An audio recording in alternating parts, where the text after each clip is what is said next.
Hey, it's Joe, and welcome back to Humanfluence. Let's talk about the beginning.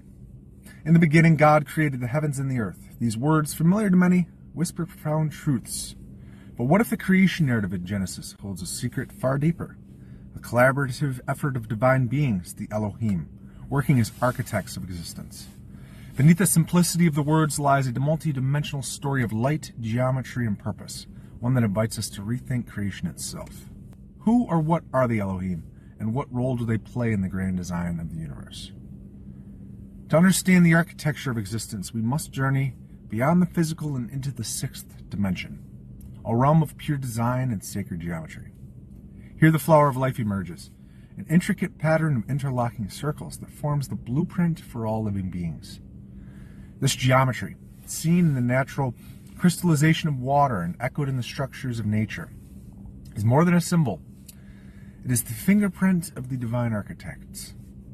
The sixth dimension serves as the foundation for creation, where time and space are divided into 6 parts, forming a harmonious whole of 12.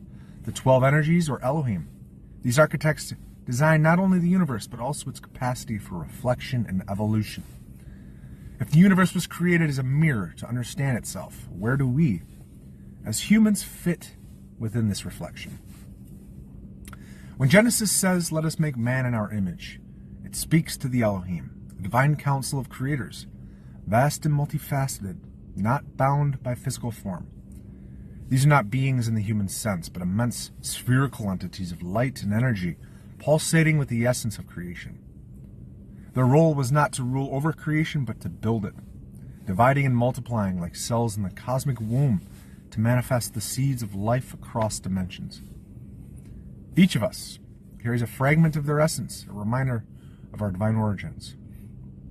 Through their division, the Elohim birthed the first rays of light, the spectrum of existence, and what we now call archangels, emanations of their cosmic frequencies. Could it be that our ability to create, imagine, and evolve mirrors the Elohim's divine purpose?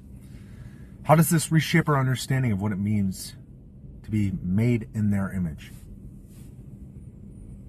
The Elohim began their work with the foundational elements: water, earth, minerals, fire, and air, gas, each becoming a cradle for life.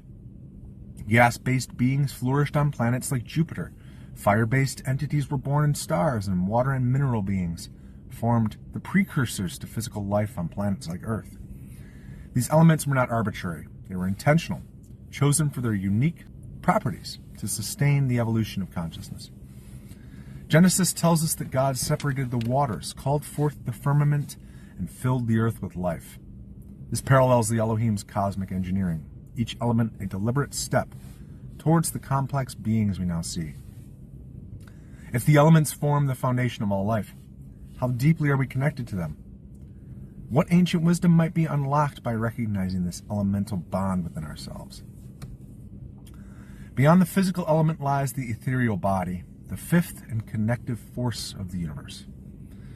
It is the mind and memory of creation, the unseen thread that binds all things. Through the ethereal, the Elohim infused life with consciousness, giving rise to beings capable of self-awareness and spiritual evolution. The first conscious entities, forged from fire and gas, were luminous and ethereal, existing as beings of light and energy.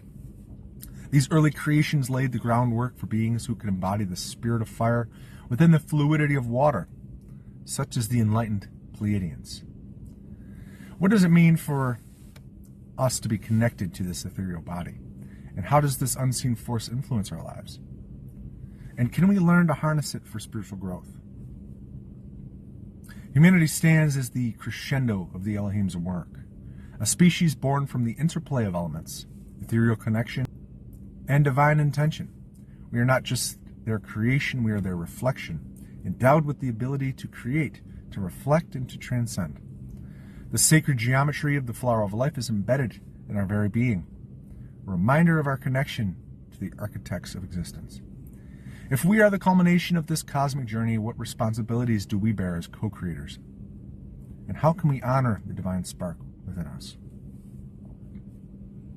When we view Genesis through the lens of the Elohim, the narrative transforms. It is no longer a simple story of creation, but a multidimensional account of collaboration, intention, and artistry. The Elohim invite us to awaken, to see ourselves as threads in the cosmic tapestry, and to embrace our role in the eternal dance of creation. As we ponder this, we are left with questions that challenge and inspire. What does it mean to be part of this divine blueprint? How can we align ourselves with the sacred geometry of creation and play our role in this grand symphony? In answering these questions, we move closer to understanding not only the universe, but ourselves as reflections of the architects who dreamed it into being.